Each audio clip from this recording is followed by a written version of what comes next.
Welcome back to the deep dive. Today we're moving past just basic AC to DC conversion. We're going deeper into the world of electronic filters. The components that really clean up electrical power. Yeah, this is really critical stuff, especially in industry. Getting that perfectly smooth DC power, it's not just nice to have, it's often absolutely essential.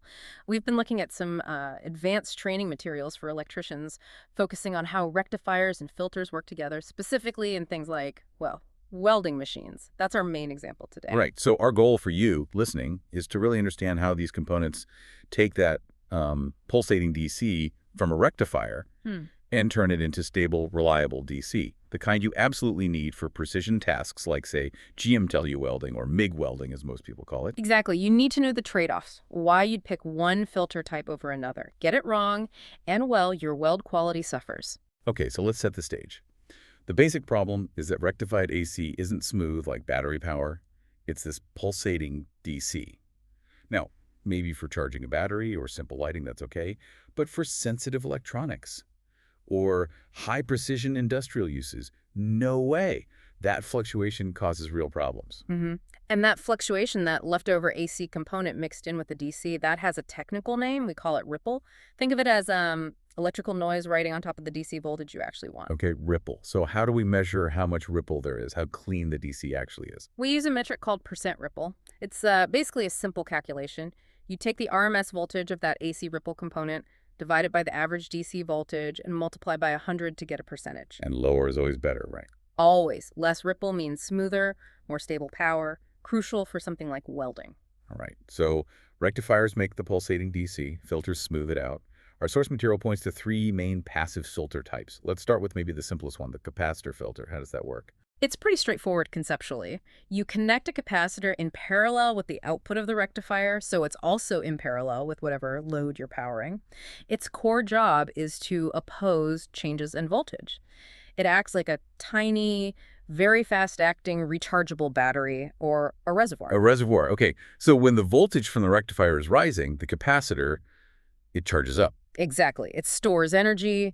Then when that rectified voltage naturally starts to drop back down in between pulses, the capacitor discharges its stored energy back into the circuit. It essentially fills in the valleys, Ah, okay. So it's smoothing out the dips, reduces the ripple. Significantly, yes. But, and this is really important, there's a key trade-off. Its effectiveness is tied directly to the load. How so? If it's a reservoir, does a bigger load drain it faster? Precisely. A larger load means lower resistance, which means it draws more current. That higher current demand drains the capacitor much more quickly during those discharge cycles. So more load means more ripple gets through. Yes. The capacitor's filtering ability actually decreases as the load increases, sometimes quite dramatically. It struggles to keep the voltage smooth when the current draw is high. That's a critical limitation. It really is, and you can see its strength clearly if you look at the no-load condition. If nothing is connected, drawing no current, the capacitor just charges up to the absolute peak value of the incoming rectified voltage and holds it there. So for like a 120-volt AC supply, the peak is around 170 volts. Right. With no load and a capacitor filter, you'd measure a steady 170 volts DC, not the lower average DC value you'd get without the filter. Shows its voltage holding capability. Okay, so capacitors are great for voltage stability, especially under light load conditions. What about the other approach, the inductor or choke filter? This one's different, right? It goes in series. Completely different principle, yes. The choke, which is basically an inductor, is connected in series between the rectifier output and the load. All the load current has to pass through it. And its job isn't voltage, it's current. Exactly. An inductor opposes changes in current. Think of it like a flywheel for electricity. It resists things speeding up and slowing down. So it smooths out the current flow, which in turn helps reduce the voltage ripple at the load, but through a different mechanism. Okay, interesting. So what's the trade-off here? Does it also depend on the load? It does, but in the exact opposite way to the capacitor. The choke's filtering effect actually increases as the load current increases. Wait, really? So it works better under heavy load? Yes. Because the inductor's opposition to current change is more pronounced when the current variations are larger, which happens under heavier load. Conversely, if you have very little or no load current flowing, the choke doesn't really do my filtering at all. Wow, okay, so they're perfect opposites. Capacitor filter works best at low load, choke filter works best at high load. Precisely. The capacitor stabilizes voltage, especially at low current.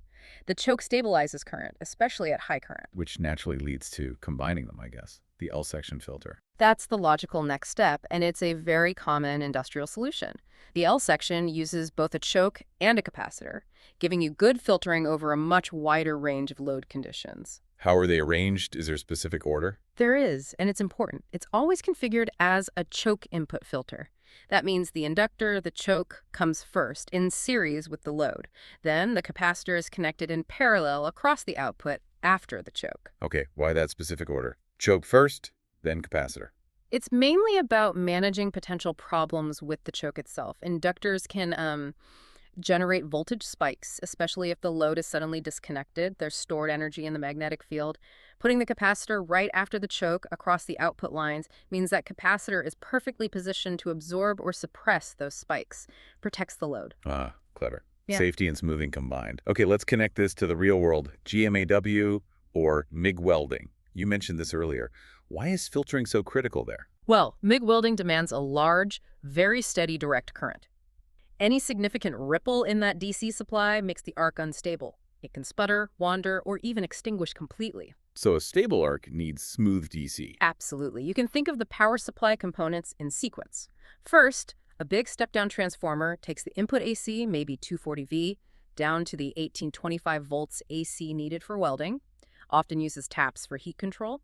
Then the rectifier converts that low-voltage AC to pulsating DC. And finally, the filter section cleans it up. It's that last stage of quality control for the power. And looking at different welder designs really shows these filter choices in action, like the simpler 120V bridge welders. Yeah, our source material notes that those often use just a choke filter, no big capacitor bank. Why just the choke? Because for basic welding, the #1 priority is arc stability. You need to manage the current. And remember, the choke's filtering gets better as current increases. When you strike an arc, the current jumps up. That's exactly when the choke kicks in most effectively, smoothing out those current fluctuations to keep the arc going steady. So it's chosen specifically for its current smoothing ability under load. Exactly. It's more about stabilizing the welding process itself than achieving perfectly flat DC voltage. But then you look at the big industrial units, the 240V machines. They need more, right? Oh, yeah. They typically use a heavy-duty L-section filter. We're talking serious components. The material mentions examples with, like, 6 large capacitors, maybe 20,000 microfarads each. Whoa, that's 120,000 microfarads total. Huge capacitance, yeah. Plus a substantial inductor, the choke. And in that big L section, the inductor is still doing double duty. It is. It's reducing ripple generally, and it's providing that crucial arc stabilization under high current. The massive capacitor bank is there to provide the energy storage needed to keep the voltage from sagging significantly, even under sustained heavy welding loads. It makes the whole power delivery incredibly robust and consistent. Okay, that makes sense. Now, knowing how these should work helps in troubleshooting when they don't. The training materials had some good failure examples. Very practical stuff. For instance, think about a simple full-wave center-tapped rectifier, maybe running off a 30-volt AC secondary. Normally, you'd expect around, say, 13.5 volts DC out of it before filtering. But if just one of those 2 diodes fails open, what happens? Well, you lose half the rectification cycle, right? It becomes a half-wave rectifier. Exactly, and the output voltage drops dramatically. You'd suddenly see only about 6.75 volts DC. That huge drop is a dead giveaway that a diode is likely gone. That's a clear electrical fingerprint.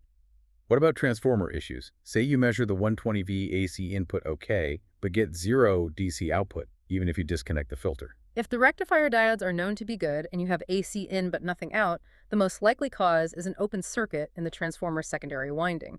No voltage is even getting to the rectifier. Makes sense.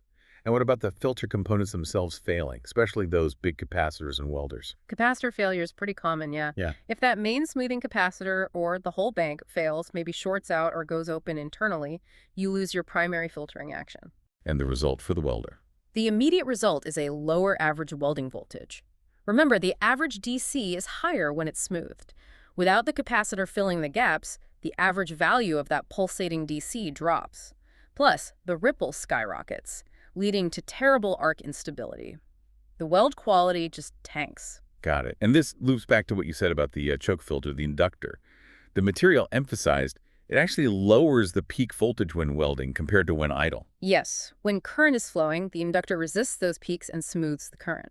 This interaction can slightly lower the peak voltage compared to the open circuit condition, but its main job is controlling the current variations during the actual welding process. That's why it's indispensable for arc stability. Okay, great. So we've really unpacked this. We went from basic capacitors and inductors, understood their opposite strengths, and saw how engineers cleverly combine them in things like L-section filters to get robust, stable DC power for demanding industrial jobs like welding. Yeah, the key takeaway really is about engineering priorities. For something like welding, stabilizing the current is paramount for the arc. That's why the choke, whose filtering effect increases with current, is so vital. The L section is the mature design. Use the capacitor for baseline voltage smoothing and low loads, but rely on the choke to really stabilize things when the machine is working hard under high current. It addresses both needs. Perfect. So to wrap up, here's a final thought for you to chew on, building on what we've discussed. We know these filtered rectifier circuits, especially the industrial ones with massive capacitor banks like 120,000 microfarads, create huge inrush currents when you first flip the power switch. So the question is, what specific design choices or extra components do manufacturers have to build in to protect those rectifier diodes from being instantly destroyed by that massive initial current surge? Think about the trade-offs involved in handling that turn-on event. It's not just about the output, it's protecting the input too.